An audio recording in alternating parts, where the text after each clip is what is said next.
এ বদনাথ, আমরা যে মানে গ্যাস সারি পাদি আর কি, এই পাদলে একটা রচনা কদি পারিস কিনা? পাকস্থলীতে লুকিয়ে থাকা বায়ু বা বাতাস বিশেষ প্রক্রিয়ায় বায়ুপথে নির্গত হওয়াকে পাদ বলে। পাদ হচ্ছে মানব জাতির অতীব জরুরি একটা পন্থা। পৃথিবীর ইতিহাসে আজ পর্যন্ত কোনো বাপের বেটা বা বেটি নাই যে তাই পাদেনি। পাদ সবাই মারে। যুক্তরাষ্ট্রের প্রেসিডেন্ট থেকে শুরু করে রানী এলিজাবেথ, বিখ্যাত নায়িকা শাহরুখ খান, সালমান খান, টম ক্রুজ থেকে শুরু করে সোগলি, অ্যাঞ্জেলিনা জোলি, কি কমো সোগলি পাদ দেয়। বিশেষজ্ঞদের মতে পাদ চার প্রকার। এক নম্বর হচ্ছে ঠাস পাদ, আর হচ্ছে ফুস পাদ, আর হচ্ছে কুইয়া পাদ, আর ঝোল পাদ। এক নম্বর ঠাস পাদ হচ্ছে মানুষের আবেগ নিয়ে খেলা করে, ওটা হচ্ছে ঠাস পাদ। এল্লা পাদ সাধারণত হরেক রকমের মন মাতানো সুরের সাথে নিজেদের আগমন ঘটায়।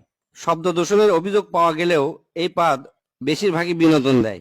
জোরে জোরে পাদের শব্দ শুনে মানুষজন হাসাহাসি করে, ই অক দোষ দেয়, উই অক দোষ দেয়, সেজন্য চরম একটা মজা হয়। দুই নম্বর হচ্ছে ফুসপাদ। এ পাদ নিজেকে মুক্ত করার জন্য পায়ু পতত আসে আকুপাকু করে, তারপর শব্দ ছাড়া ফুস করে বের হয়, একই হচ্ছে ফুসপাদ বলে। এল্লা পাদের কোনো সাধারণত অস্তিত্ব নাই, গন্ধ সঙ্গে এল্লা হচ্ছে অস্তিত্ব খুঁজে বের করা লাগে। এল্লা পাদও পরিবেশ দূষণ করে থাকে। তিন নম্বর হচ্ছে কুইয়া পাদ। এই পাদের অপর নাম হচ্ছে সোরাপাদ।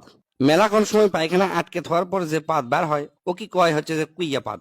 হিরোশিমার থেকেও বেশি ভয়ঙ্কর এই পাদ। মানুষের ভিড়ের মধ্যে যদি এই পাদ বের হয় আর যদি বুঝবার পারে কে মারছে, তাহলে মনে করেন যে ওই লোকের সেই খবর হয়ে যাবে। আর এই পাদ যদি কড়াইত ভাজা হয় তাহলে মোটামুটি কেজি খানিক গু বাড়াবে। এক কথায় পায়খানার পরিবর্তে এই পাদ মারা হয়। মারলে মিচ্ছানা বেশিক্ষণ টিকে থাকা যায়। চার নাম্বার এবং শেষ হচ্ছে ঝোল পাদ। সাধারণত মানুষের ডায়রিয়া বা পাতলা পায়খানা হলে এই পাদ হয়। চলাফেরা করার সময় পাদ দেওয়া মিচ্ছানা ঝুঁকিপূর্ণ। মিচ্ছানা নয়, ভালোই ঝুঁকিপূর্ণ।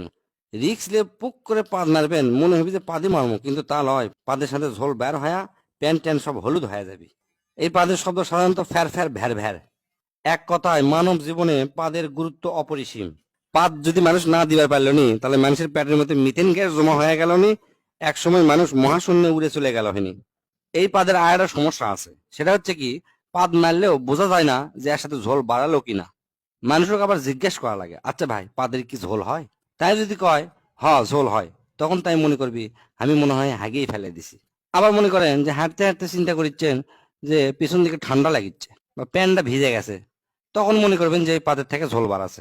এই চার প্রকার পাদের মধ্যে প্রথম দুটো একটু আরামদায়ক, মানে দেওয়ার পরে শান্তি পাওয়া যায়, কিন্তু পরের দুটা হচ্ছে যে খুবই সাংঘাতিক।